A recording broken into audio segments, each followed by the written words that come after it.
شادی کی رات وہ اپنے سسرال میں کئی ارمان دل میں لیے اپنے شوہر کی سیج سجائے اس کے بیڈ پر بیٹھی تھی۔ اس کے دل میں ڈھیروں اطمینان اور خوشی تھی، کیونکہ بالآخر اس نے اپنے بچپن کی محبت کو پا لیا تھا۔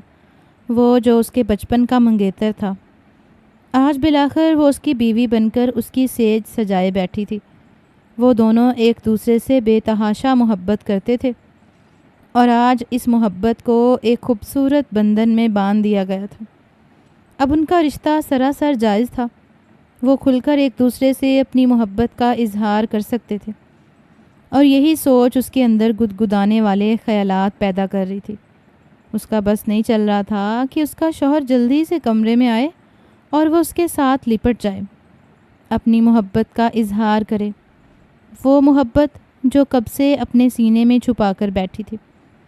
اس سے پہلے کہ اس کا شوہر کمرے میں داخل ہوتا، اچانک سے اس کی نظر کھڑکی پر پڑی، جہاں سے ایک سایہ سا ہو کر گزرا تھا، کیونکہ کھڑکی کا پردہ ہٹا ہوا تھا اور شاید کھڑکی کی کنڈی بھی کھلی ہوئی تھی۔ اسے لگا نہ جانے یہاں کون ہے۔ اس سے پہلے کہ وہ بیڈ سے اٹھتی اور کھڑکی کے پاس جا کر دیکھتی، اچانک سے ہی کھڑکی کے دونوں پٹ زور سے کھلے اور کوئی کود کر اندر داخل ہوا، اور اس کا دل ایک دم سے سوکھے پتے کی طرح کانپنے لگا۔ تھوڑی دیر پہلے اس کے چہرے پر جو خوشی رقم تھی، ایک دم سے تشویش اور خوف میں بدل گئی، کیونکہ کھڑکی سے کودنے والا ایک نقاب پوش آدمی تھا۔ اس کی صرف آنکھیں ہی وہ دیکھ سکتی تھی۔ وہ ایک دم سے پھدک کر اپنے بیڈ پر مزید سمٹ کر بیٹھ گئی، کیونکہ شادی کی رات ہی اس کے کمرے میں ڈاکو گھس آیا تھا، اور اسے یقین تھا کہ اس کا سب کچھ لوٹ کر چلا جائے گا۔ اس کے قیمتی زیورات اور سارا قیمتی سامان لے کر وہ گھنچک کر ہوگا۔ وہ بار بار کمرے کے دروازے کی طرف دیکھ رہی تھی، دعا مانگ رہی تھی کہ جلدی سے کوئی آ جائے اور اس ڈاکو کو وہ سب کچھ کرنے سے روک دے جو وہ کرنے کا ارادہ رکھتا تھا۔ مگر اس نے جلدی سے دروازے کی کنڈی لگا دی اور کھڑکی بھی زور سے بند کر دی اور پردے برابر کر لیے۔ اب تو وہ اور بھی زیادہ مصیبت میں پھنس گئی تھی، کیونکہ اس کی مدد کا دروازہ بند ہو چکا تھا۔ اس نے کپ کپاتی ہوئی آواز میں اسے کہا کہ کون ہو تم؟ یہاں کیا کرنے آئے ہو؟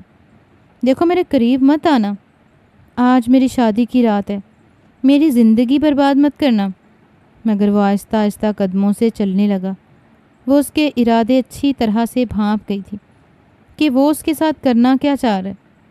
اس سے پہلے کہ وہ اسے ہاتھ لگاتا، اس نے خود ہی اپنے سونے کے کنگن اتار کر اس کی طرف پھینک دیے اور کہا کہ یہ کنگن کافی قیمتی ہیں، تم یہ رکھ لو اور یہاں سے چلے جاؤ خدا کے لیے۔ مگر اسے تو جیسے پرواہ نہیں تھی۔ وہ قدم قدم اس کی طرف بڑھتا آیا اور اس کے بالمقابل آ کر کھڑا ہو گیا۔ وہ قدم اس سے کافی لمبا تھا اور اسے دیکھنے کے لیے اپنا چہرہ اوپر اٹھانا پڑ رہا تھا۔ ماہم کی آنکھیں دہشت سے پھٹی جا رہی تھیں، کیونکہ اس ڈاکو کی آنکھوں میں اس نے وہ سب کچھ دیکھ لیا تھا جو وہ بھی کرنا چاہ رہا تھا۔ اس سے پہلے کہ وہ اس کے سامنے ہاتھ جوڑتی، اس کے پیر پکڑتی اور کہتی کہ میری زندگی برباد مت کرو اور یہاں سے چلے جاؤ، اس نے ماہم کو بیڈ پر دھکا دیا اور خود بھی اس کے اوپر جھک گیا۔ کہنے لگا میں نے آج تک جتنا بھی قیمتی مال لوٹا ہے لوگوں سے، تم ان سب میں سب سے زیادہ انمول ہو، تمہیں میں چھوڑ نہیں سکتا۔ اس نے ہلکے سے اس کے کان میں سرگوشی کی اور ماہم کا پورا وجود زلزلوں کی زد میں آ گیا۔ اس سے پہلے کہ وہ چیختی چلاتی، اس نے زور سے اس کے منہ پر ہاتھ رکھ لیے اور اس کی چیخوں کا راستہ رک گیا۔ وہ اپنے ہاتھ پاؤں چلانے لگی، ادھر ادھر مارنے لگی، مگر اس کی گرفت بہت زیادہ مضبوط تھی۔ وہ اس کے اوپر جھکتا ہی چلا گیا اور ایک دم سے اس کے اتنا قریب آ گیا کہ ان کے درمیان ہوا کے گزرنے کا فاصلہ بھی نہ رہا، اور اس نے اپنے خطرناک ارادوں کو عملی جامہ پہنا دیا۔ اور وہ رات جس کے خواب ماہم نے کب سے اپنی آنکھوں میں سجانے شروع کیے تھے، وہ رات اس کی زندگی میں اس قدر بھیانک اور ڈراؤنا خواب لے کر آئے گی اس نے کبھی سوچا نہیں تھا، کیونکہ اس رات اس کے شوہر کی بجائے اس ڈاکو نے اس کے ساتھ وہ سب کچھ کیا تھا جو صرف اور صرف اس کے شوہر کا حق تھا۔ ماہم کی سسکیاں اس کے مضبوط ہاتھوں کی ہتھیلی کے اندر دم توڑ گئیں، اور اس کے آنسو اس درندے کے سر کے بالوں میں جذب ہو گئے، کیونکہ وہ اس کے بے انتہا قریب تھا، اتنا قریب کہ اسے اپنی زندگی کی ساری خوشیاں خود سے بہت دور جاتی ہوئی دکھائی دینے لگیں۔ ایک دم سے اس کا سارا احتجاج دم توڑ گیا، کیونکہ اب کوئی فائدہ نہیں تھا۔ وہ اپنا کام کر چکا تھا۔ وہ جس کھڑکی سے آیا تھا باہر چلا گیا، اور وہ بیڈ پر اجڑی بچھڑی حالت میں لیٹی سسک رہی تھی۔ اس کے بال بکھرے ہوئے تھے اور اس کا دوپٹہ بیڈ کے نیچے لڑکھا پڑا تھا۔ اس کی چوڑیاں بیڈ پر جا بجا ٹوٹی پڑی تھیں اور کلائیوں سے خون رس رہا تھا۔ ماہم میں اتنی ہمت بھی نہیں تھی کہ اٹھ کر اپنی حالت کو درست کر لیتی۔ اس کی نظر وال کلاک پر پڑی تو رات کے 12 بج رہے تھے اور اس کا شوہر ابھی تک کمرے میں نہیں آیا تھا۔ ایک دم سے کمرے کے باہر کسی کے قدموں کی آواز آنے لگی اور اسے یوں لگا جیسے موت کا فرشتہ اس کے دروازے کے پار کھڑا ہو اور بس اسے کچھ ہی دیر کی دوری پر ہو۔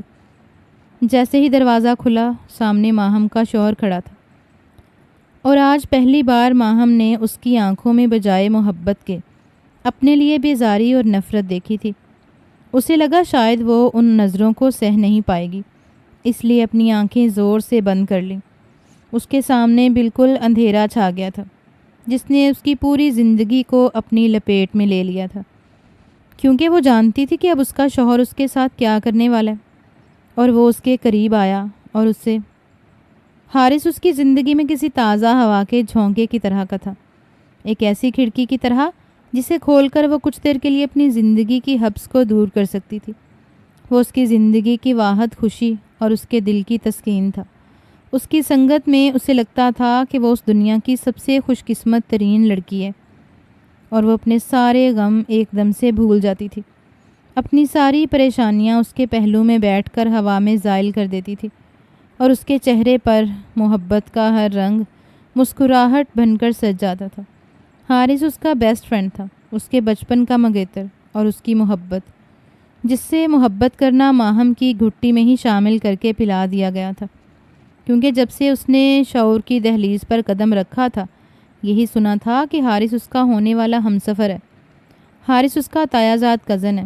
اس کے باپ نے مرتے وقت اس کا ہاتھ اس کے ہاتھ میں دیا تھا، کیونکہ وہ اپنے بھائی کی اکلوتی بیٹی تھی۔ ماہم کا کوئی بھائی نہیں تھا، اور اس کا باپ وہ یہ چاہتے تھے کہ اپنی زندگی میں ہی اپنی بیٹی کی ذمہ داری سے آزاد ہو جائیں، اس لیے بچپن سے ہی اس کا ہاتھ حارث کے ہاتھ میں تھما دیا گیا۔ ابا کے مرنے کے بعد ان کے گھر کے حالات ویسے نہیں رہے تھے جیسے پہلے ہوا کرتے تھے، کیونکہ ان کے گھر کا واحد سہارا اور کمانے والا اس کا باپ ہی تھا۔ وہ نہیں رہا تھا تو وہ ایک دم سے تپتے صحرا میں آ گئے تھے، مگر تایا جان اور حارث کے گھر والوں نے انہیں بہت آسرا دیا تھا۔ ماہم کا سارا بچپن بے فکری میں گزرا تھا، اور حارث کے ساتھ کھیلتے کھیلتے وہ کب بڑی ہو گئی پتہ ہی نہیں چلا۔ جب اس نے پہلی بار محبت کا لفظ پڑھا تو حارث کا چہرہ اس کے دماغ میں چھم سے آ گیا، اور وہ مسکرا دی، کیونکہ اسے یہی سکھایا گیا تھا کہ تم نے صرف اور صرف حارث سے محبت کرنی ہے، کیونکہ تم اس کی منگ ہو اور اسی کے ساتھ تم نے زندگی بھر نبھا کرنا ہے۔ اور اسے بھلا اور کیا چاہیے تھا؟ جسے حارث جیسا منگیتر اور ہم سفر مل جائے، اسے اور کیا چاہیے تھا بھلا؟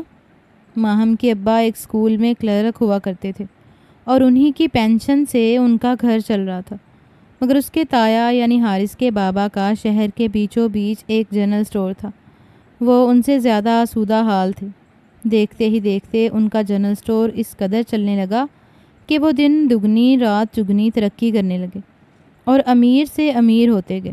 اس کے اور حارث کے گھر کے درمیان ایک دیوار کا ہی فاصلہ تھا۔ اس کے تایا ابا نے وہ دیوار بھی ہٹا دی، کیونکہ وہ نہیں جانتے تھے کہ ان کے درمیان کوئی بھی فاصلہ ہو، کیونکہ وہ ان کے ساتھ بہت ہی اچھے تھے۔ انہیں اپنے چھوٹے بھائی سے بڑا لگاؤ تھا، جو جاتے جاتے ماہم کا ہاتھ ان کے بیٹے کے ہاتھ میں تھما کر گئے تھے، اور اپنی خواہش کا اظہار کیا تھا کہ میری بیٹی کو اپنی بیٹی بنا لینا اور میری بے سہارا بیوی کو سہارا دینا جسے میں چھوڑ کر جا رہا ہوں۔ اور تایا ابا نے اس کے مرے ہوئے باپ کا وعدہ نبھایا تھا، اس لیے یہ بات لوہے پر لکیر کی طرح تھی کہ اگر اسے دلہن بننا ہے تو صرف اور صرف حارث کی دلہن بننا ہے۔ حارث بھی اس کی ہر ضرورت اور خواہش کا خیال رکھتا تھا۔ وہ ایک ہی کالج میں اکٹھے پڑھے تھے، اور یہ طے ہوا تھا کہ گریجویشن کے بعد ان دونوں کی شادی ہو جائے گی۔ اس کے بعد وہ گھر سنبھالے گی اور حارث بزنس سنبھالے گا، کیونکہ تایا ابا نے شہر میں 2 دکانیں اور بھی خرید لی تھیں، اور ان کو سنبھالنے والا حارث اور تایا ابا کے علاوہ اور کوئی بھی نہیں تھا۔ ان کے گھر میں پیسے کی ریل پھیل تھی۔ انہوں نے اسے اور اس کی ماں کو بھی بہت سہارا دے رکھا تھا، مگر نہ جانے حارث کی ماما کو یہ بات کھٹکتی تھی۔ اس نے شاید صحیح سے ہی ماہم کو قبول نہیں کیا تھا، کیونکہ ان کا دل اپنی بھانجی میں اٹکا ہوا تھا کہ ان کی بھانجی ان کی بہو بن کر آئے۔ اس لیے وہ شروع سے ہی اپنی دیورانی سے اور اس سے خار کھاتی تھیں، کیونکہ کوئی بھی موقع ہاتھ سے جانے نہیں دیتی تھی وہ، انہیں یہ جتانے کا کہ ان کے ٹکڑوں پر پل رہے ہیں۔ وہ حارث اور تایا کے سامنے تو کچھ بھی نہیں کہتی تھیں، مگر ان کے جانے کے بعد ماہم کی امی کو ٹھیک ٹھاک باتیں سناتی تھیں اور گھر کے سارے کام بھی کرواتی تھیں، مگر اس کی ماں صبر اور شکر سے سب کچھ برداشت کرتی تھیں، کیونکہ انہیں پتہ تھا کہ کل کو اس کی بیٹی کو سکھ ملے گا۔ اور بالآخر وہ دن بھی آ گیا جب اس کا اور حارث کا رشتہ اور شادی کی تاریخ بھی طے ہو گئی۔ ماہم کی خوشی کی تو کوئی انتہا نہیں تھی، حارث بھی اتنا ہی خوش تھا جتنی کہ وہ۔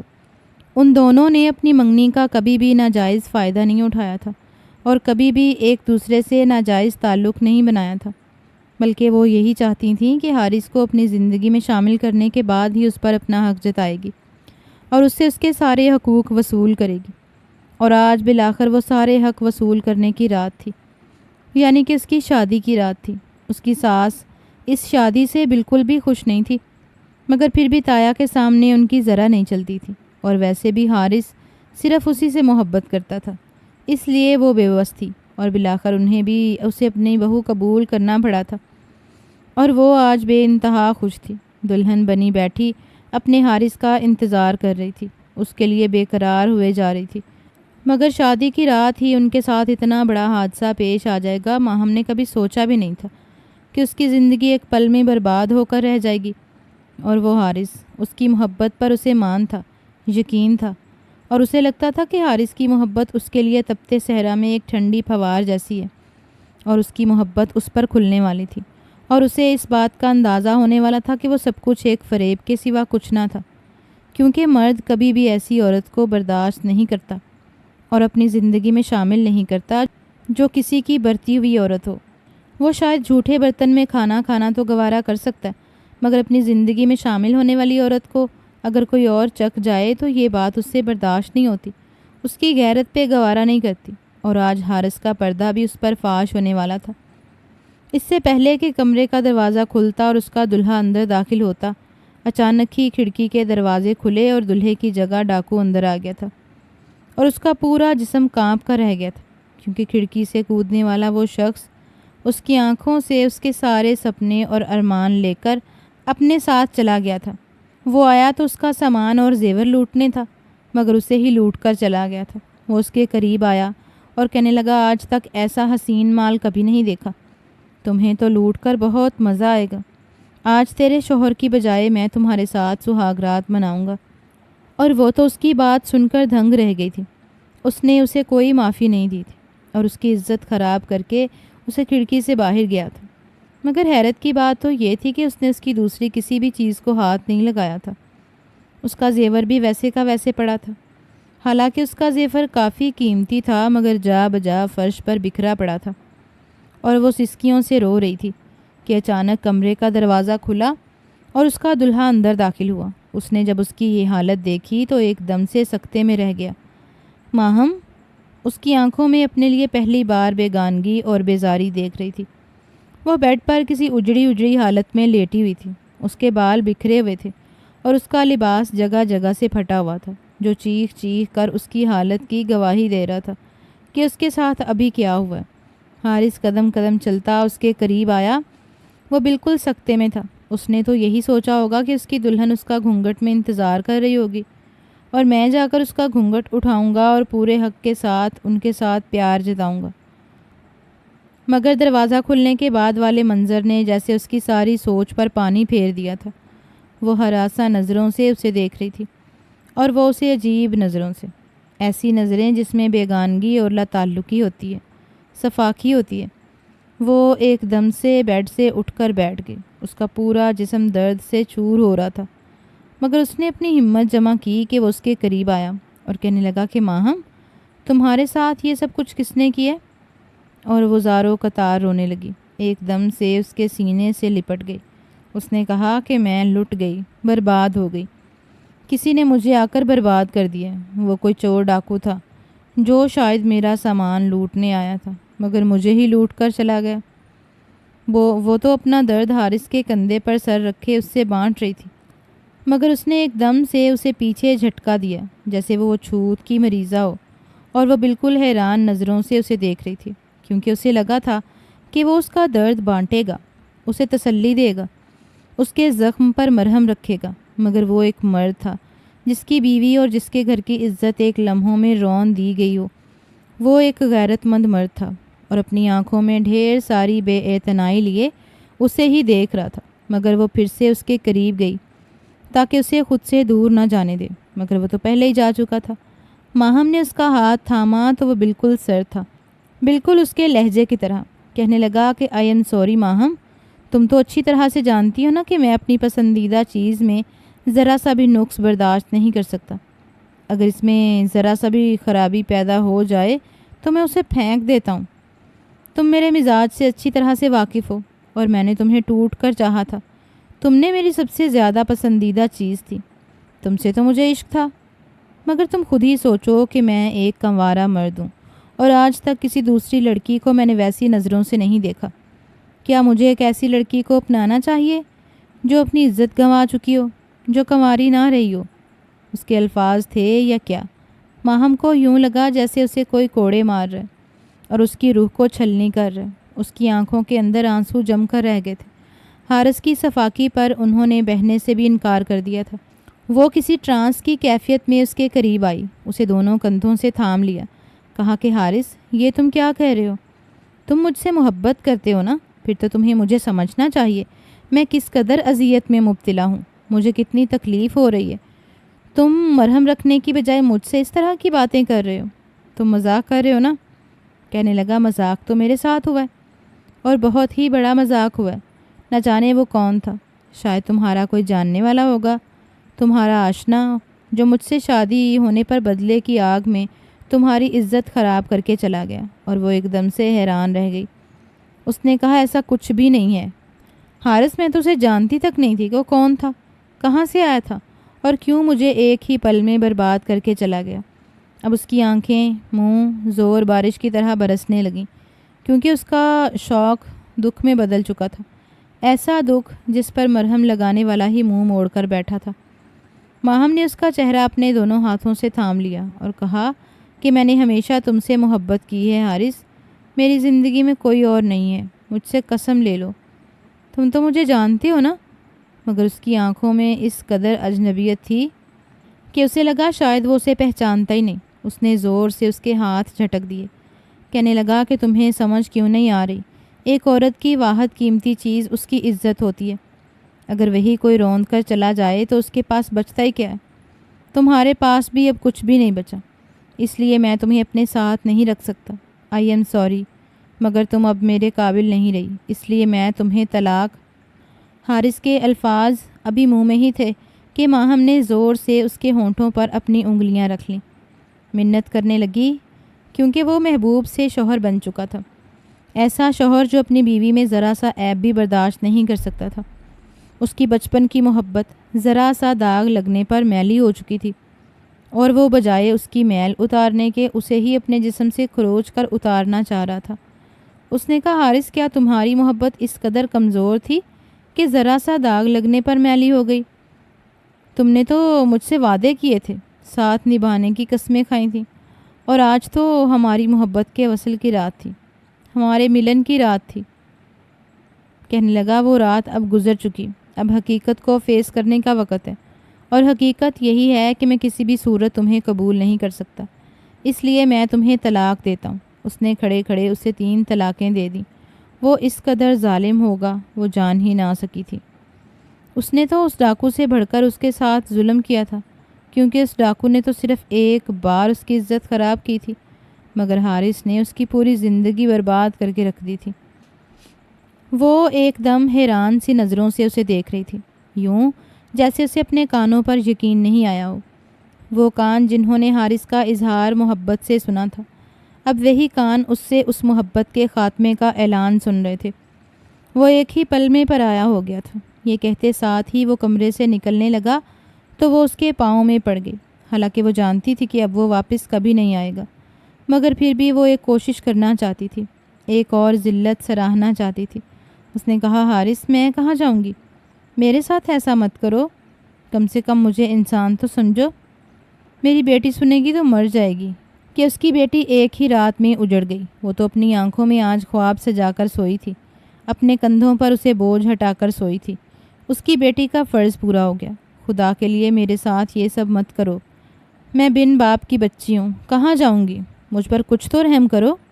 وہ باقاعدہ اس کی منتیں کرنے لگی تھی، مگر اس نے ایک دم سے اپنا وجود اس سے چھڑایا اور کمرے سے باہر چلا گیا، اور وہ وہیں کونے کے ساتھ بیٹھی سی سکتی رہی، تڑپتی رہی، اپنی محبت پر ماتم کرتی رہی۔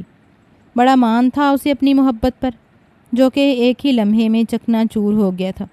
شاید اب یہ اس کی زندگی کی آخری رات تھی، اور اس رات کی سیاہی اور تاریکی اس کی پوری زندگی پر اثر انداز ہونے والی تھی۔ اور حارث تو کمرے سے چلا گیا، اور وہ انہیں جانتی تھی کہ اس کے بعد اس کے ساتھ کیا کیا ہوا، کیونکہ اسے حارث کے رویے نے اس قدر توڑ کر رکھ دیا تھا کہ وہ غش کھا کر وہیں فرش پر ڈھیر ہو گئی۔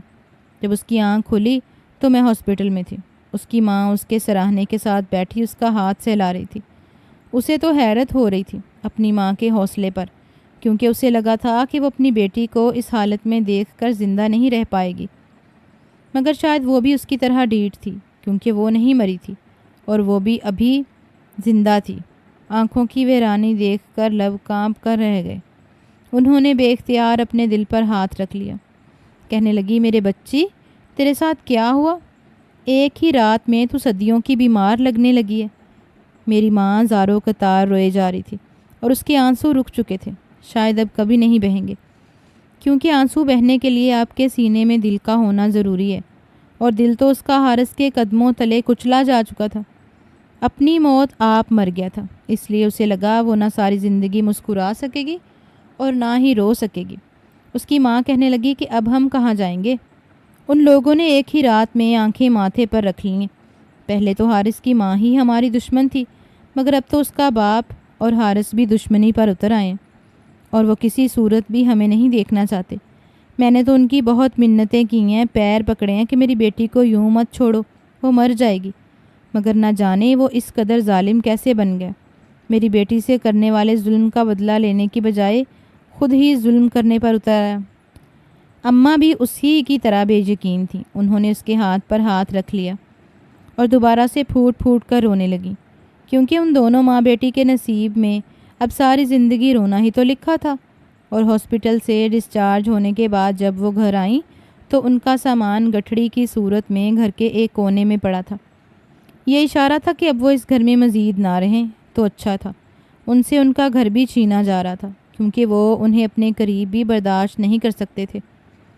اس کا تایا اس کے پاس آیا، اور ماہم نے انہیں امید بھری نظروں سے دیکھا، کیونکہ انہوں نے اسے ہمیشہ اپنی بیٹی کہا تھا۔ اگر ان کی بیٹی کے ساتھ یہ سب کچھ ہوا ہوتا تو کیا وہ ایسا ہی کرتے جیسا وہ اب کر رہے تھے؟ وہ ان کی طرف ویران آنکھوں سے دیکھ رہی تھی۔ اسے لگا وہ اس کے سر پر ہاتھ رکھیں گے کہ اسے دلاسا دیں گے، مگر انہوں نے تو اپنی آنکھیں ہی اپنے ماتھے پر رکھ لیں۔ وہ تو اس کی طرف دیکھ بھی نہیں رہے تھے، بلکہ اماں سے مخاطب ہو کر کہنے لگے کہ دیکھو صفیہ، تم اچھی طرح سے جانتی ہو کہ میں نے ہمیشہ تمہیں سہارا دیا، اپنے اور تمہارے گھر کے درمیان سے دیوار تک ہٹا دی تھی، کیونکہ میں تم لوگوں کو کبھی غیر نہیں سمجھا تھا، اور یہ سب کچھ میں اپنے بیٹے کی وجہ سے کر رہا تھا۔ اب وہی بیگانہ ہو گیا تو میں کچھ نہیں کر سکتا۔ ہاں، مگر میں تم سے وعدہ کرتا ہوں کہ تمہیں کہیں اور جگہ گھر لے کر دیتا ہوں، جہاں پر تم اپنی بیٹی کے ساتھ جا سکتی ہو، کیونکہ اب تم لوگ یہاں نہیں رہ سکتے۔ میں اپنے بیٹے کی وجہ سے مجبور ہوں، کیونکہ وہ ماہم کو اس گھر میں برداشت نہیں کر سکتا، اور اسے جو ذرا سی خوش گمانی تھی ایک دم سے ٹوٹ گئی۔ ان سے ان کے گھر کی چھت بھی چھین لی گئی، اور تایا نے انہیں دوسرے شہر میں بھیج دیا۔ اپنے ایک مالدار دوست کی منت کی کہ وہ انہیں اپنے کوارٹر میں رکھ لے۔ اسے تو اب کوئی بھی فرق نہیں پڑتا تھا کہ وہ کہیں بھی رہے، وہ جو ہر وقت حارث کی نظروں کے حصار میں رہتی تھی، اور وہ اس پر ہر وقت کسی سائباں کی طرح رہتا تھا۔ ایک دم سے اس نے اسے حالات کے رحم و کرم پر چھوڑ دیا۔ وقت یوں ہی گزرتا گیا، اور وہ ہر روز اس کی محبت کا سوگ مناتی گئی۔ جس گھر میں تایا نے انہیں بھیجا تھا وہ کسی بڑے بزنس مین کا تھا، جس کے ایک سائڈ پر بنے ہوئے کوارٹر میں وہ دونوں ماں بیٹی رہتی تھیں اور سارا دن ان کے گھر کے کام بھی کرتی تھیں۔ وہ کافی اچھا انسان تھا، مگر اس کا تو سچائی اور اچھائی پر سے یقین ہی اٹھ گیا تھا۔ ماہم بالکل کسی بے جان مومی گڑیا کسی زندگی گزار رہی تھی جس کے سینے میں دل نہیں دھڑکتا تھا، اور اگر کبھی دھڑکنے بھی لگتا تو وہ زور سے اس کی آواز کو بند کر دیتی اور اپنے کانوں پر ہاتھ رکھ دیتی تاکہ اسے اس کی دھڑکن سنائی نہ دے۔ اس کی ماں عمر سے پہلے بوڑھی ہو گئی تھی کیونکہ انہیں ماہم کا غم کھائے جا رہا تھا۔ تایا نے اور حارث نے تو پلٹ کر ان کی خبر تک نہیں لی تھی۔ انہوں نے تو ان کو اپنے وجود سے یوں پھینکا تھا جیسے جسم کا کوئی حصہ ناقص ہونے پر اسے کاٹ دیا جاتا، اپنے جسم سے الگ کر دیا جاتا۔ ایک دن اس کی ماں اس کے پاس آئی، کہنے لگی کہ بیٹا، تم ساری زندگی اس در پر تو نہیں پڑی رہ سکتی، اس لیے دوبارہ سے گھر بسانے کے بارے میں سوچو، کیونکہ ہر مرد حارث جیسا تو نہیں ہوتا نا۔ اور وہ اپنی ماں کی بات پر حیران رہ گئی تھی، کیونکہ وہ حارث جو اس سے ہر وقت محبت کا دھم بھرتا تھا وہی بیگانہ ہو گیا تھا، تو وہ کسی دوسرے مرد پر یقین کیسے کر سکتی تھی؟ کیونکہ اسے لگتا تھا کہ ہر مرد اپنے گھر کی عزت کے بارے میں بہت ہی زیادہ حساس ہوتا ہے، اور عزت ہی تو اس کی خراب ہو چکی تھی۔ اب اسے کون اپنائے گا؟ کیونکہ اسے لگتا تھا کہ اس کی زندگی اب یوں ہی اکیلے کٹے گی، کوئی بھی اس کے دکھ کا مداوا نہیں کر پائے گا۔ مگر وہ شاید غلط تھی، کیونکہ پھر اس کی زندگی میں شان آ گیا۔ وہ اس کی حبس زدہ زندگی میں کسی تازہ ہوا کے جھونکے کی طرح آیا تھا اور اس کے سارے دکھ اور تکلیف اپنے ساتھ بہا کر لے گیا تھا۔ جس بزنس مین کے گھر میں وہ کام کرتی تھی وہ ان کا کوئی جاننے والا تھا۔ ایک دن وہ گھر کے اندر جاتی سیڑھیوں پر پوچھا لگا رہی تھی کہ اچانک اسے اپنے پیچھے قدموں کی آواز سنائی دی، اور ایک دم سے اس نے اس کے نام سے پکارا، مس ماہم، اور وہ ایک دم سے بوکھلا کر پیچھے ہٹی۔ اس کا پیر سیڑھی پر سے پھسلا اور وہ اچانک سے توازن برقرار نہ رکھ سکی۔ اس سے پہلے کہ وہ نیچے فرش پر گر پڑتی اور اپنا سر پھوڑ ڈالتی، اس نے اسے اپنی مضبوط باہوں میں تھام لیا۔ وہ بالکل اس کی گود میں آن گری تھی اور اس کی آنکھوں میں دیکھنے لگی۔ اس نے تو آج تک حارث کے علاوہ کسی لڑکے کی طرف آنکھ تک اٹھا کر نہیں دیکھی تھی، مگر اسے دیکھ کر وہ اپنی نظریں جھکانا بھول گئی۔ وہ بھی اسے اندر تک اترتی ہوئی نظروں سے دیکھ رہا تھا۔ ماہم کو یوں لگا جیسے اس نے یہ آنکھیں پہلے بھی کہیں دیکھ رکھی ہیں، مگر کہاں؟ مگر یہ سوچنے کا وقت نہیں تھا، کیونکہ وہ انتہائی شرمندگی کے عالم میں اس کی گود میں پڑی تھی۔ اس سے پہلے کہ وہ خود کو اس کی مضبوط گرفت سے چھڑواتی، اس نے آہستہ سے اسے واپس زمین پر اپنے قدموں پر کھڑا کر دیا۔ ماہم کا دل زور سے دھڑک رہا تھا۔ وہ تھوڑا سا اس سے دور ہٹی تاکہ وہ اس کی دھڑکن کی آواز نہ سن لے۔ ماہم نے کہا کہ آپ کون ہیں؟ اس کی آواز میں لغزش تھی۔ کہنے لگا کہ مجھے شان کہتے ہیں، میں یہاں انکل صدیق سے ملنے آیا ہوں، میں ان کا بھتیجا ہوں۔ اور وہ اس کی بات سن کر حیران ہو گئی تھی۔ آج تک تو اس نے اس کی شکل اس گھر میں نہیں دیکھی تھی، مگر وہ پھر سوچنے لگی کہ ہمیں آئے ہوئے یہاں پر وقت ہی کتنا ہوا ہے، ابھی تو 1 سال بھی نہیں گزرا۔ ماہم نے کہا آپ اندر بیٹھیے، صدیق صاحب کسی کام سے باہر گئے ہیں، اگر آپ ان کو بتا کر آ جاتے تو آپ کو انتظار نہ کرنا پڑتا۔ اس کی بات سن کر وہ مسکرا دیا۔ کہنے لگا کہ اگر میں بتا کر آتا تو یہ والا سین کیسے کریٹ ہوتا جو ابھی تھوڑی دیر پہلے ہوا تھا۔ اس کے لہجے میں شرارت تھی۔ وہ ایک دم چیپ سی گئی، مارے حدت کے اس کا چہرہ سرخ پڑنے لگا، کیونکہ قصور تھا تو اس کا ہی پیر پھسلا تھا اور وہ اس کی باہوں میں جھول گئی تھی۔ ماہم نے اپنا پوچھا اٹھایا اور جلدی سے اندر چلی گئی۔ وہ بھی اس کے پیچھے پیچھے آنے والا تھا۔ اس کے چمکدار بوٹ سنگ مرمر کے فرش پر خوبصورت ردھم پیدا کر رہے تھے، مگر ماہم نے اپنے تاثرات کو نارمل رکھا اور کچن میں گھس گئی تاکہ اس آنے والے مہمان کی خاطرداری کر سکے۔ وہ وہاں لاؤنج میں ٹانگ پر ٹانگ جما کر بیٹھ گیا۔ ماہم نے اس کے سامنے جوس کا گلاس پیش کیا تو اس نے اندر تک اترتی نظروں سے دیکھا اور گلاس تھام لیا۔ کہنے لگا کہ آپ یہاں کب سے ہیں؟ وہ اس کے ساتھ بالکل نارمل لہجے میں بات کر رہا تھا، جیسے ان کی کوئی پرانی شناسائی ہو۔ ماہم نے کہا ہمیں 1 سال ہونے والا ہے، میں اور میری ماں اس گھر میں رہتے ہیں، صاحب جی کی خدمت کرتے ہیں۔ کہنے لگا کہ میں ان کا بھتیجا ہوں اور ملک سے باہر تھا، اس لیے یہاں نہ آ سکا۔ اب آئے دن چکر لگتا رہے گا۔ شان نے ایک بار بھی ماہم کے چہرے سے اپنی نظر نہیں ہٹائی تھی۔ نہ جانے کیوں اسے اس کے وجود سے گھبراہٹ سی محسوس ہونے لگی تھی۔ وہ وہاں زیادہ دیر تک کھڑی نہیں رہنا چاہتی تھی، اس لیے اس سے پوچھا کہ آپ کسی اور چیز کی ضرورت ہے تو بتا دیں۔ کہنے لگا کہ ہاں ضرورت تو ہے، آپ کیا تھوڑی دیر کے لیے میرے پاس بیٹھ سکتی ہیں؟ کیونکہ میں بور بہت ہو جاتا ہوں، مجھے کوئی نہ کوئی بات کرنے والا چاہیے ہوتا ہے۔ اور ماہم اس کی بات سن کر حیران رہ گئی۔ اس نے کہا کہ ہم تو اس گھر کے نوکر ہیں، مالک تھوڑی نہ ہیں، اور نوکر مالک آپس میں کیا بات کریں گے؟ کہنے لگا کہ میں تو تمہیں نوکر نہیں سمجھتا، کیونکہ تم اس گھر کی نوکرانی تو نہیں لگتی، تم تو سر آنکھوں پر بٹھا کر رکھے جانے کے قابل ہو۔ اس نے اس قدر بے باک لہجے میں کہا کہ وہ حیران رہ گئی۔ اسے تو وہ کوئی ٹھرکی لگا تھا جو اس پر لائن مار رہا تھا، مگر پھر وہ سوچنے لگی کہ اس کو لڑکیوں کی کمی تھوڑی نہ ہوگی، آخر وہ اتنا خوبصورت ہینڈسم لڑکا ہے اور امیر بھی ہے، اس کے آگے پیچھے تو لڑکیاں ہی لڑکیاں گھومتی ہوگی۔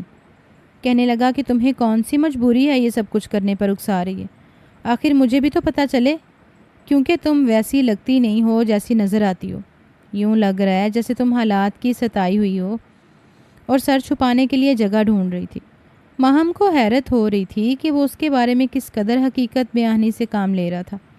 کیا وہ انسانوں کو پڑھنے میں اس قدر ماہر تھا؟ ماہم نے کہا مجبوری انسان سے سب کچھ کروا لیتی ہے، عرش سے فرش پر پٹک دیتی ہے، بس ایک لمحہ لگتا ہے اور انسان کی عزت مٹی تلے دب جاتی ہے، اور جب عزت ہی نہ رہے تو پھر انسان کے پاس کچھ بھی نہیں رہتا، وہ بس اپنی زندگی کے دن پورے کرتا ہے۔ میں بھی یہی کر رہی ہوں۔ نہ جانے اس کے لہجے میں اتنی تلخی کیوں کھل گئی تھی۔ اپنے ماضی کو یاد کر کے وہ منظر اس کی آنکھوں کے سامنے لہرانے لگا، جب اس دن کسی وحشی نے اس کی عزت کو تار تار کر کے رکھ دیا تھا، اور اس کی جان سے عزیز شوہر اس کے بچپن کے منگیتر نے ایک لمحہ نہیں لگایا تھا اسے طلاق دینے میں۔ مگر اسے حیرت ہو رہی تھی کہ وہ یہ سب کچھ اس کو کیوں بتا رہی ہے، کیونکہ وہ تو بہت ہی کم گو تھی۔ کوئی اس سے پوچھتا بھی تھا تو وہ اسے کچھ نہیں کہتی تھی، بس خاموش رہتی تھی۔ مگر شاید اس کو فن آتا تھا بات اگلوانے کا، اس سے پہلے کہ وہ مزید اسے کچھ بھی کہتی اور اپنے ماضی کے حوالے سے کوئی بھی بات کرتی۔ اس نے وہاں سے جانا ہی مناسب سمجھا۔ وہ جیسے ہی وہاں سے جانے لگی، وہ ایک دم سے اٹھ کر اس کے سامنے آ گیا۔ کہنے لگا کہ ایسا بہت کم ہوتا ہے میرے ساتھ کہ مجھے کوئی پہلی نظر میں ہی بھا جائے، اور تمہیں دیکھتے ساتھ ہی مجھے نہ جانے محسوس ہو رہا ہے جیسے ہمارے ستارے آپس میں ٹکرا رہے ہیں۔ وہ تو اس کی اس قدر بے باکی پر حیران رہ گئی تھی اور اسے گھورنے لگی۔ ماہم نے جیسا سوچا تھا وہ بالکل ویسا ہی تھا، مکمل ٹھرکی تھا۔ اس نے کہا صاحب میرے راستے سے ہٹ جائیے، آپ کو لڑکیوں کی کمی تو نہیں ہے جو مجھے غریب پر اپنا داؤ آزما رہے ہو؟ میں تو پہلے ہی حالات کی ستائی ہوئی ہوں اور لوگوں کی ٹھکرائی ہوئی ہوں، ایک اور گھاؤ مزید برداشت نہیں کر سکتی، ورنہ مر جاؤں گی۔ اس نے اس کی آنکھوں میں آنکھیں ڈال کر کہا تو کہنے لگا کہ بس ایک موقع تو دو، کیونکہ زندگی ہے تو انسان کو رسک تو لینے ہی پڑتے ہیں۔ تمہارے پاس کھونے کے لیے کچھ بھی نہیں ہے، اور میرے پاس تمہیں پانے کے علاوہ اور کوئی چارہ نہیں ہے، کیونکہ شاید تم نہیں جانتی، مگر میں نے پہلے بھی تمہیں کہہ دیا ہے، کیونکہ شاید تم نہیں جانتی مگر میں نے پہلے بھی تمہیں کہیں دیکھا ہے، اور میں تمہیں ڈھونڈتا رہا ہوں، اور میں ایسا لڑکا نہیں ہوں جو پہلی نظر میں کسی سے اظہار محبت کر ڈالے اور اسے اپنے دل کی تسکین کا ذریعہ بنا لے اور اس کے دل اور جذبات کے ساتھ کھیل کر چلا جائے۔ اور وہ حیرت سے اسے دیکھنے لگی۔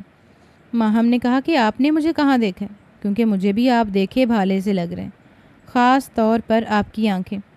اس نے بغور اس کی آنکھوں میں جھانکا۔ اس نے ایک دم سے نظر ادھر ادھر پھیر لی، جیسے وہ ایک دم سے ڈسٹرب ہوا ہو۔ کہنے لگا کہ اس دنیا میں بہت ساری آنکھیں ایک دوسرے سے ملتی جلتی ہیں، شاید آپ نے مجھ جیسا ہی کوئی انسان دیکھا ہوگا، کیونکہ ہمارا آمنا سامنا پہلی بار ہوا ہے۔ ہاں البتہ میں نے آپ کو پہلے بھی کہیں دیکھ رکھا ہے، مگر میں بتاؤں گا نہیں، اور مجھے نہیں پتہ تھا کہ آپ اسی گھر میں مجھے مل جائیں گی۔ کیسا حسین اتفاق ہے کہ جس ہستی کو میں اب تک در بدر ڈھونڈتا آیا ہوں وہ مجھے اتنی آسانی سے مل جائے گی۔ مجھے تو لگتا ہے کہ یہ اتفاق نہیں ہے، ہمارے ستارے واقعی آپس میں ملتے ہیں۔ اس نے پھر سے اس کی آنکھوں میں آنکھیں ڈال کر کہا تو وہ گھبرا گئی۔ ماہم نے کہا کہ آپ ہٹیے میرے راستے سے۔ اس نے اپنے اندر تھوڑی سی تلخی پیدا کی، کیونکہ وہ ایک بار پھر سے اپنی بربادی نہیں دیکھ سکتی تھی۔ پہلے ہی بڑی مشکل سے خود کو جوڑ رہی تھی، اور اگر اس نے اسے بتا دیا کہ وہ اپنی عزت گنوا چکی ہے تو وہ اسے دیکھے گا بھی نہیں، کیونکہ وہ بھی تو ایک مرد تھا، اور ہر مرد کو ایک عزت دار اور باحیا عورت چاہیے ہوتی ہے اپنی زندگی میں شامل کرنے کے لیے۔ اس نے اسے کندھے سے پکڑ کر پیچھے کیا اور خود ہی راستہ بنا کر باہر اپنے کوارٹر میں چلی آئی۔ کمرے میں آنے کے بعد اس نے زور زور سے دروازہ بند کر دیا۔ اس کا دل زور سے دھڑک رہا تھا۔ اسے لگ رہا تھا جیسے اس کے مردہ دل میں ایک دم سے زندگی کی ایک نئی امید جاگی ہو۔ اس کے سوئے ہوئے جذبات ایک دم سے اس کے دل کے در و دیوار سے سر پٹکنے لگے تھے اور وہ ادھم مچانے لگے تھے، مگر اس نے پھر بھی اپنے جذبات کو کنٹرول میں رکھا، کیونکہ وہ جانتی تھی کہ یہ امیر لوگ چند دن کسی لڑکی کو اپنا کھلونا بنا کر پھر اسے ہمیشہ کے لیے چھوڑ دیتے ہیں۔ ان کے نزدیک ان جیسوں کے جذبات کوئی اہمیت نہیں رکھتے، بس ان کا جسم اہمیت رکھتا ہے، جس سے وہ اپنی تسکین مٹا کر اسے چلتا کرتے ہیں۔ یہ سچ تھا کہ وہ ایک جوان اور خوبصورت لڑکی تھی۔ اگر اس کے ساتھ وہ سانحہ نہ ہو چکا ہوتا تو آج وہ حارث کی بیوی ہوتی، اس کے ساتھ خوش ہوتی، اس کا بھی زندگی کی خوشیوں پر مکمل حق ہوتا، مگر وہ ایک حادثہ اس کی زندگی میں اس قدر بدترین ثابت ہوا تھا کہ جس نے خون کے رشتوں پر سے ایک دم سے چادر ہٹا دی تھی، اور ان کے بھیانک چہرے وہ دیکھ چکی تھی۔ ماہم نے اس سے دھوکہ کھایا تھا، جس سے دھوکہ کھانے کا سوچ بھی نہیں سکتی تھی، پھر وہ کسی اور مرد پر کیسے یقین کر سکتی تھی؟ اس کا اعتماد ریزہ ریزہ تھا اور اس کی ذات کرچی کرچی تھی۔ اس نے عہد باندھ لیا تھا کہ وہ اب اپنا دل کسی کے لیے نہیں دھڑکنے دے گی، اور اس عہد کو وہ دہرانے لگی تھی تاکہ اس کے موز اور جذبات پھر سے ادھم نہ مچانے لگیں۔ وہ اپنے کوارٹر میں بند رہی اور امی کو ہی بنگلے کے اندر بھیج دیا۔ ان سے کہہ دیا کہ مالک سے کہنا ان کی طبیعت ٹھیک نہیں ہے، اسے بخار ہے۔ امی نے کہا کہ تم فکر نہ کرو، میں سب سنبھال لوں گی۔ ویسے بھی ان کا نیا مہمان آیا ہے، بڑا ہی ہنس مکھ ہے، مجھے آنٹی آنٹی کہہ کر میرے پیچھے پیچھے بھاگ رہا ہے، اور میں حیران ہوں کہ اس دنیا میں اچھے انسان بھی ہوتے ہیں جو ہم جیسے غریبوں کو بھی انسان سمجھتے ہیں۔ اور ماہم نے امی کی بات سن کر ان سے کہا کہ آپ کو نہیں پتہ، کسی کو بھی کوئی ضرورت نہیں اسے منہ لگانے کی، یہ امیر لوگ تو ہمارے دلوں کے ساتھ کھیل کر پھر چلے جاتے ہیں۔ آپ کو یاد نہیں کہ ہمیں تو اپنوں نے ہی دھتکارا تھا، اب ہمیں تو کسی پر بھروسہ کرنا ہی نہیں چاہیے۔ اور امی اس کی بات سن کر ایک دم سرد آہ بھر گئی۔ امی نے کہا کہ 5 انگلیاں برابر نہیں ہوتی، اگر ہمیں اپنوں نے دھتکارا ہے تو ضروری نہیں کہ پرائے بھی ایسے ہی ہوں، اور کب تک ہم زندگی کا امتحان لیتے رہیں گے؟ ہمارا بھی تو حق ہے خوشیوں پر۔ ماہم نے کہا امی آپ بھول جائیں کہ ہمارا حق خوشیوں پر ہے، ہم نے بس زندگی کے دن پورے کرنے۔ امی کہنے لگیں کہ تم اس عمر میں بھی اس طرح کی باتیں کیسے کر لیتی ہو؟ تمہارا دل اتنا پتھر کیوں ہو گیا؟ اس نے کہا میرے اندر دل ہی نہیں ہے، اور امی ایک دم سے اٹھ کر چلی گئیں، کیونکہ اسے سمجھانے کا کوئی فائدہ نہیں تھا۔ امی تو چلی گئیں، مگر وہ سارا دن کوارٹر میں ہی رہی۔ وہ اس شخص کا سامنا نہیں کرنا چاہتی تھی جسے دیکھ کر اس کا دل اس سے بغاوت کرنے لگے۔ وہ اپنے دل کا ایک بار پھر سے امتحان نہیں لینا چاہتی تھی۔ رات کو جب امی کوارٹر میں آئیں تو ان کے چہرے پر عجیب سی بے چینی تھی۔ ماہم نے کہا امی کیا بات ہے؟ کہنے لگیں کہ صدیق صاحب کا بھتیجا بہت ہی نیک اور شریف انسان ہے، اس نے مجھ سے آج ایک عجیب بات کی، اور میں سوچنے پر مجبور ہو گئی ہوں کہ بھلا ہم جیسوں کی اتنی اوقات کہاں کہ کوئی بڑے گھرانے کا رشتہ ہمیں ملے۔ اور وہ امی کی بات سن کر حیران رہ گئی۔ ماہم نے کہا امی کیا ہوا ہے؟ وہ ایک دم سے امی کے پاس آ کر بیٹھی، کہنے لگی کہ وہ کہہ رہا تھا کہ میں بہت جلد اپنی امی اور بابا کو آپ سے ملوانے لے کر آؤں گا۔ وہ آپ سے ایک درخواست کریں گے اور آپ اسے قبول کریں گی، یہ میری آپ سے درخواست ہے۔ وہ تو ایسے مجھ سے درخواست کر رہا تھا جیسے میں اس کی مالکن ہوں اور وہ میرا نوکر۔ میں تو اس کی بات سن کر حیران رہ گئی اور اسے کہا بیٹا تم درخواست کیوں کرتے ہو؟ تم حکم کرو، ہم تمہارے حکم کے غلام ہیں، کیونکہ مالک نے ہمیں ٹھکانہ دیا رہنے کے لیے۔ ہمیں تو اپنوں نے دھتکار دیا تھا، مگر پراؤں نے ہمیں چھت دی اور تحفظ دیا۔ اب نہ جانے اس کے ماں باپ مجھ سے کیا درخواست کرنے والے ہیں، نہ جانے ان کی یہ درخواست میں پوری کر پاؤں گی بھی یا نہیں۔ امی نے ایک دم سے اس کی آنکھوں میں آنکھیں ڈال کر دیکھا، جیسے انہیں بھی سمجھ آ گئی ہو کہ وہ کس درخواست کی بات کر رہا تھا، اور ماہم نے نظریں چرا لیں۔ اس نے کہا امی ان بڑے لوگوں کی باتوں میں نہ آئیے، میں ایک بار ٹوٹ پھوٹ کا شکار ہو چکی ہوں، دوبارہ نہیں ٹوٹنا چاہتی۔ کہنے لگی کہ زندگی میں یہ موقع بار بار نہیں ملتے خود کو سنوارنے کا، اپنے آپ کے لیے بہتر سوچنے کا، اور اس میں حرج ہی کیا؟ بیٹا تم ایک خوبصورت لڑکی ہو، شاید وہ تمہاری خوبصورتی سے ہی متاثر ہو گیا ہوگا، کیونکہ میں نے اکثر دیکھا ہے کہ امیر گھر کے لڑکے غریب گھر کی لڑکیوں کو اپنا لیتے ہیں ان کی خوبصورتی اور اچھائی کی وجہ سے۔ ماہم نے کہا آپ اچھی طرح سے جانتی ہیں کہ میری خوبصورتی داغدار ہے، آپ اسے بھی کہہ دیں کہ میرے ساتھ کیا ہو چکا ہے، پھر دیکھیے گا وہ کیسے ماتھے پر آنکھیں رکھ لیتا ہے۔ اور امی نے اسے سختی سے منع کیا، کہنے لگی کہ اس حادثے کو بھول جاؤ۔ ماہم نے کہا کہ میں کسی کی زندگی میں دھوکے اور فریب سے شامل نہیں ہوں گی، آپ اسے ابھی جا کر بتائیے، یا جب بھی وہ دوبارہ آپ سے بات کرے تو بتا دیجیے گا، بلکہ میں ہی اسے بتا دوں گی، اس نے قسم اٹھا کر کہا، اور امی نے اس کی طرف لجاجت سے دیکھا۔ ماہم نے کہا اگر وہ اتنا ہی اچھا اور شریف لڑکا ہوا تو میرے اس داغ کو نظر انداز کر دے گا اور مجھے اپنا لے گا۔ امی نے کہا کہ اگر اس نے اس بات کی پرواہ نہ کی تو کیا تم ہاں کر دو گی؟ اور یہ ایسا سوال تھا جس کا جواب اس کے پاس بھی نہیں تھا۔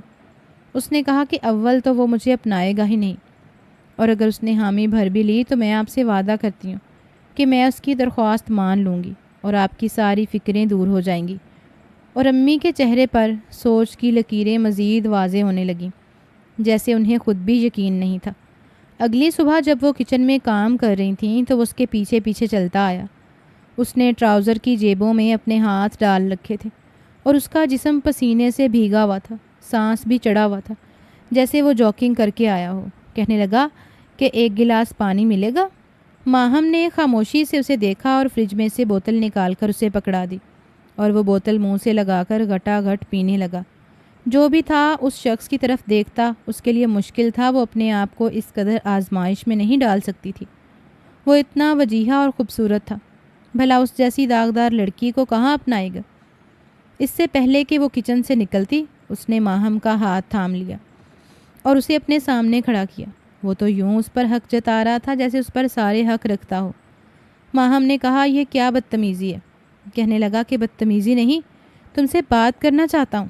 کل تم سارا دن نظر نہیں آئی تو دن بہت مشکل سے گزرا، اور یقیناً تمہاری امی نے تمہیں وہ بات بتا دی ہوگی۔ اس نے کہا جی ہاں بتا دی ہے، مگر اس بات سے پہلے میں بھی آپ کو ایک بات بتانا چاہتی ہوں، اور مجھے یقین ہے کہ اس حقیقت کو سننے کے بعد آپ کو اپنا ارادہ لمحوں میں بدلنا پڑے گا، کیونکہ اس حقیقت کو جھٹلانا اتنا آسان نہیں ہے۔ میں نے اسے چیلنج کیا تھا۔ وہ آہستہ آہستہ قدموں سے اس کی جانب بڑھنے لگا، حالانکہ وہ پہلے ہی اس کے بہت قریب تھا۔ اس کی سانسوں کی اتھل پتھل اس کے اندر بھی ہلچل مچانے لگی۔ ماہم اس سے دور ہٹتی گئی اور وہ اس کے قریب آتا گیا۔ اچانک وہ کچن کی دیوار سے لگ گئی۔ اس نے پانی کی بوتل دیوار کے ساتھ لگی سلیب پر پٹک دی، کچھ پانی جھلک کر فرش پر گر گیا۔ اس نے دونوں ہاتھ دیوار پر رکھ لیے اور وہ درمیان میں کسی سینڈوچ کی طرح کھڑی تھی۔ اس کا دل زور سے دھڑکنے لگا۔ اس نے اس کی آنکھوں میں آنکھیں ڈال کر کہا ایسی بھی کیا حقیقت جسے جان کر میں تمہیں نہیں اپناؤں گا؟ میں نہیں مانتا، پھر بھی آزما کر دیکھ لو۔ اور اس کے الفاظ جیسے حلق میں پھنس گئے۔ وہ اتنا قریب تھا تو وہ اسے کیسے بتا سکتی تھی؟ ماہم نے کہا دور ہٹو پہلے۔ کہنے لگا نہ ہٹوں تو؟ ماہم نے کہا پھر میں بہت دور چلی جاؤں گی اگر تم مجھے اس طرح ذلیل کرو گے تو۔ اور وہ ایک دم سے پھدک کر پیچھے ہٹا جیسے ڈر گیا ہو۔ کہنے لگا اچھا ہٹ گیا دور، زیادہ دھمکیاں مت دو اور کہو کیا کرنا چاہتی ہو۔ وہ سنجیدگی سے اس کی طرف دیکھنے لگا۔ ماہم نے اس کی آنکھوں میں آنکھیں ڈال کر کہا کہ اس لڑکی کو کرنا چاہتے ہو اپنی زندگی میں شامل جس کا ماضی داغدار ہے، جس کی عزت شادی کی رات ہی کسی وحشی اور درندے نے روند ڈالی تھی، اور جس کے شوہر نے اسے اپنانے سے انکار کر دیا اور شادی کی رات ہی اسے طلاق دے ڈالی۔ وہ شوہر جو بچپن سے لے کر اب تک اس کی محبت کا دم بھرتا تھا، اگر اس نے مجھے دھتکار دیا تو تم کیا چیز ہو؟ تم نے تو کل مجھے دیکھا ہے اور مجھ سے ملی ہو، کیا تم اس بات کو نظر انداز کر دو گی؟ اور وہ ایک دم سے جیسے سانس بھی لینا بھول چکا تھا۔ اس کا چہرہ شدت ضبط سے سرخ پڑ چکا تھا۔ وہ سمجھ نہیں پائی کہ وہ کس لیے اس قدر جذباتی ہو گیا۔ ماہم نے اس کی آنکھوں کے کٹورے پانیوں سے بھرتے دیکھے۔ اچانک ہی اس نے ایک لمبا سانس اپنے ناک سے اندر کھینچا، جیسے خود پر بڑا ضبط کر رہا ہو، اور وہ اسے جتاتی نظروں سے دیکھنے لگی۔ ماہم نے کہا، بس پھر سے اڑ گئی نا تمہاری محبت۔ آج کل کی محبتیں ایسی ہی ہوتی ہیں۔ میں ان محبتوں سے خوب واقف ہوں۔ اس کے لبوں پر تلخی سی مسکراہٹ سج گئی۔ وہ تھوڑی دیر خاموشی سے اسے تکتا رہا۔ نہ جانے اس کی آنکھیں اس قدر اذیت پر کیوں تھیں۔ کیا وہ پچھتا رہا تھا اس لڑکی کے پیچھے کیوں پڑا؟ مگر اس نے جو بات کی اس کے قدموں تلے سے زمین نکل گئی۔ کہنے لگا، بس یہی بات یا اور بھی کچھ ہے بتانے کے لیے؟ ماہم نے کہا، تمہارے لیے یہ سب اتنی سی بات ہے؟ اس بات نے میری زندگی برباد کر کے رکھ دی ہے۔ مجھے مہرانیوں سے نوکرانیوں پر لے آئی ہے، اور تمہارے لیے یہ بس اتنی سی بات ہے؟ کہنے لگا کہ مجھے اس شخص کی قسمت پر افسوس ہے جس نے تمہیں دھتکارا۔ وہ کس قدر بدنصیب انسان ہے جس نے تم جیسی لڑکی کو صرف اس لیے ٹھکرا دیا کہ اس کے ساتھ اس قدر ظلم ہوا۔ اسے تو تمہارا حوصلہ بننا چاہیے تھا، تمہارا کندھا بننا چاہیے تھا۔ مجھے تو افسوس ہو رہا ہے اس کی محبت پر۔ سچ تو یہ ہے کہ وہ تم سے محبت کرتا ہی نہیں تھا، مگر اس کی محبت کو تو تم دوسروں کی محبت کے پیمانے سے نہ پرکھو۔ اور وہ تو جیسے گونگی بہری ہو گئی تھی۔ اسے یقین نہیں آ رہا تھا کہ وہ یہ بات کہہ دے گا۔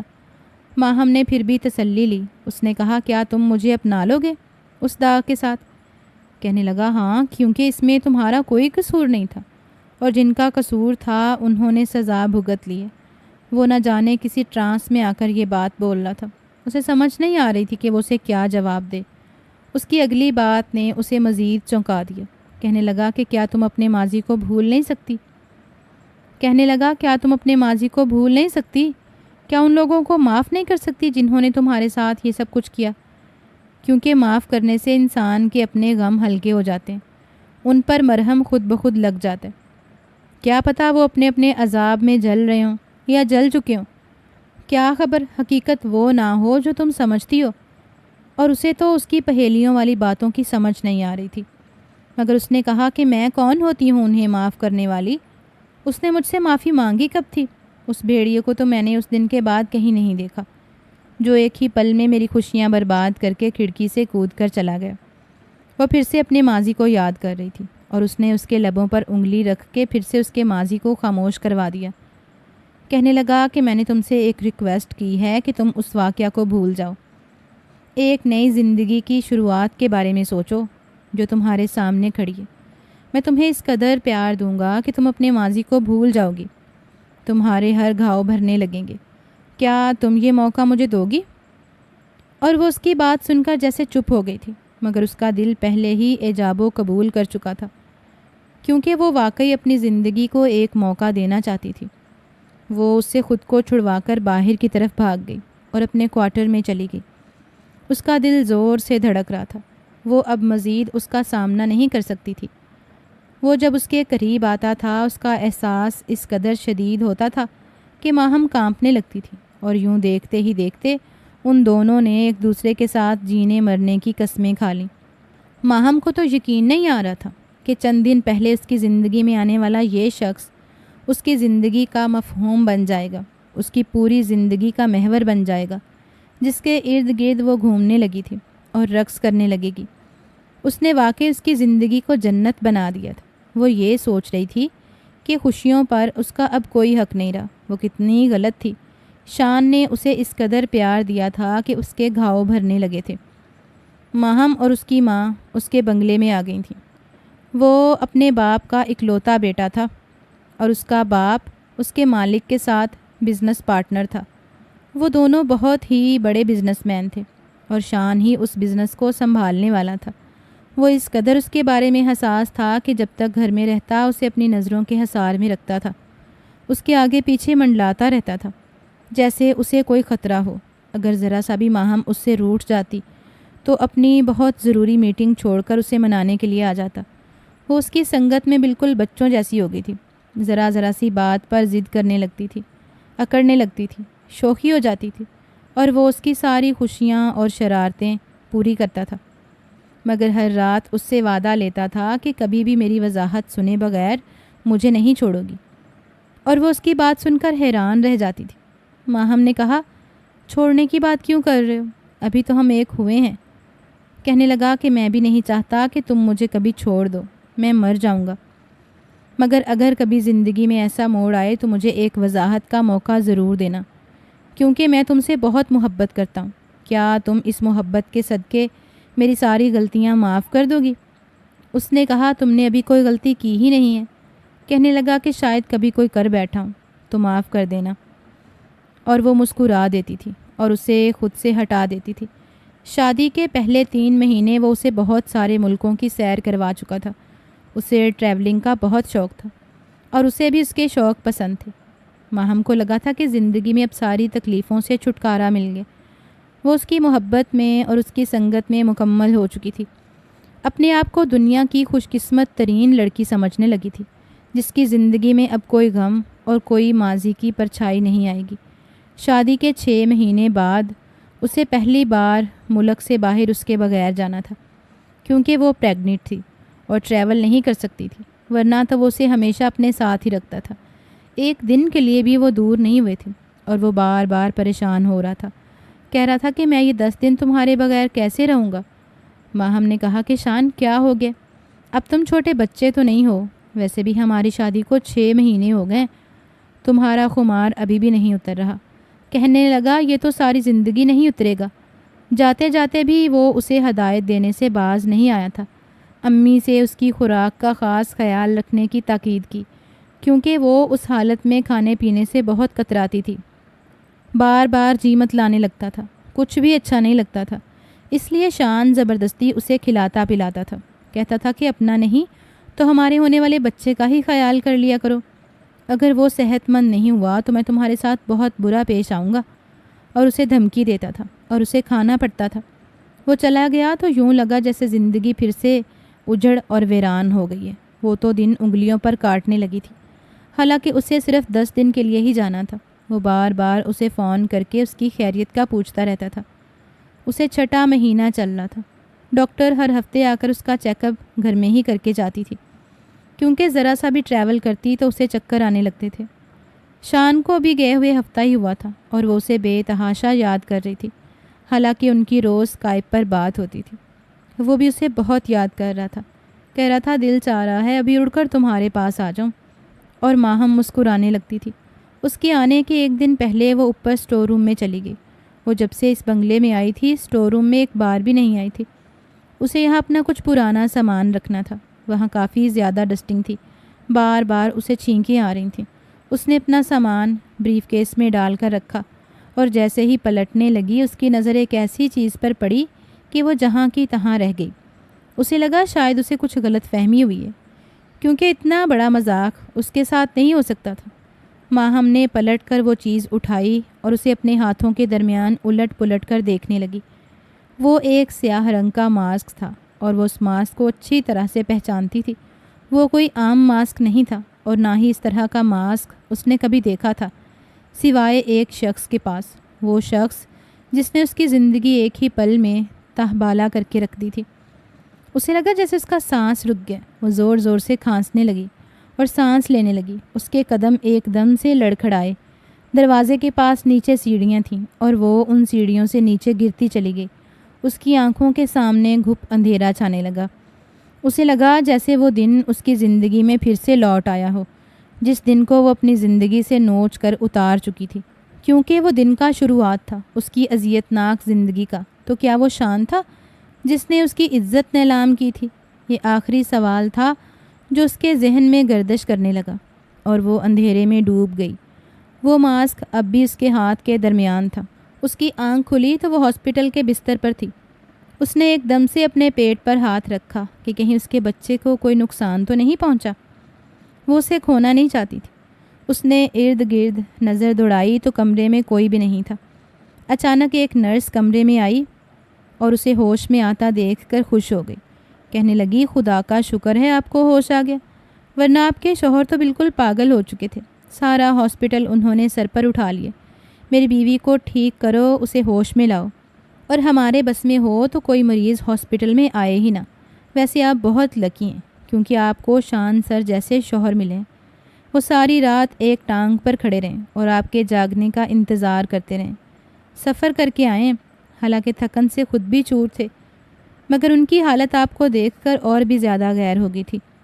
وہ نرس تو جیسے بولتی جا رہی تھی اور ماہم بالکل سن دماغ کے ساتھ اس کی بات سن رہی تھی اور چھت کو گھور رہی تھی۔ اسے لگا جیسے وہ اب کبھی بھی ٹھیک نہیں ہو پائے گی، کیونکہ اسے سب سے زیادہ اذیت دینے والا بھی شان ہی تو تھا۔ وہ اسے کسی صورت معاف نہیں کر سکتی تھی۔ ماہم نے نرس سے پوچھا کہ میرا بچہ ٹھیک ہے نا؟ کہنے لگی شکر ہے آپ کے بیبی کو کچھ بھی نہیں ہوا، خطرے سے باہر ہے، بس چند خراشیں آئی ہیں اور آپ کے سر پر ذرا سی چوٹ لگی تھی جس کی وجہ سے آپ بے ہوش ہو گئی تھیں، مگر آپ کو ہوش آ گیا۔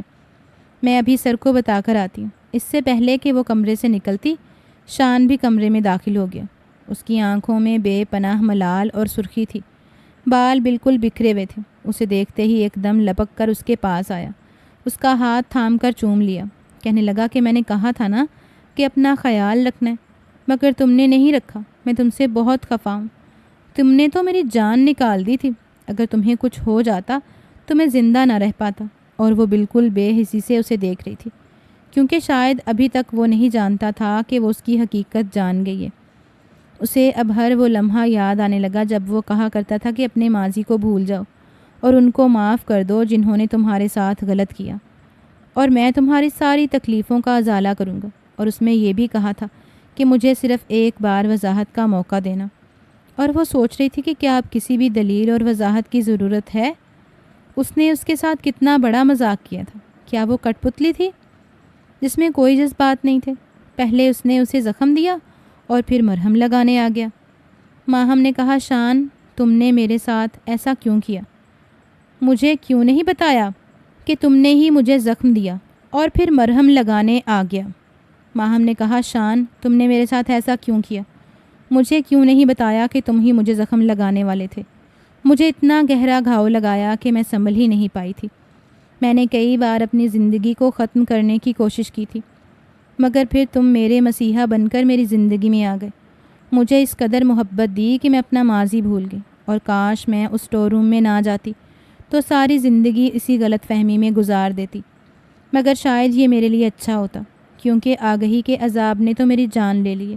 میں پل پل تڑپ رہی ہوں۔ اور شان بالکل سکتے کے عالم میں اس کی بات سن رہا تھا۔ ایک دم سے اس کے ہاتھوں کی گرفت اس کے ہاتھوں پر چھوٹ گئی اور وہ بے یقین نظروں سے اسے دیکھنے لگا، جیسے اس کے پاس الفاظ ہی نہ۔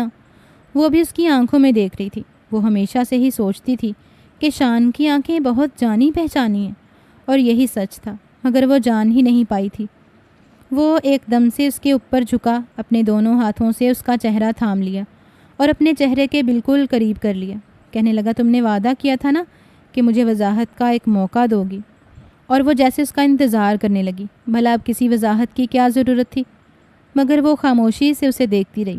آخر اس نے شادی کی رات اس کے ساتھ یہ سب کچھ کیوں کیا تھا؟ میں جاننا چاہتی تھی۔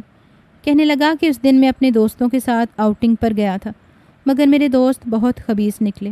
انہوں نے مجھے نشہ آور دوا پلا دی اور مجھے ایک کوٹھے پر لے گئے جہاں پر عورتوں کے ساتھ نازیبا حرکتیں کی جاتی تھیں، مگر میں ایسا نہیں تھا۔ پر اس دوائی کا خمار ایسا تھا کہ میرے سر پر چڑھتا ہی جا رہا تھا، مجھے اپنا آپ بھولتا جا رہا تھا، مگر میں وہ سب کچھ نہیں کرنا چاہتا تھا۔ اچانک ہی وہاں پر پولیس کا چھاپا پڑا اور ہم سب لوگ بھاگ گئے۔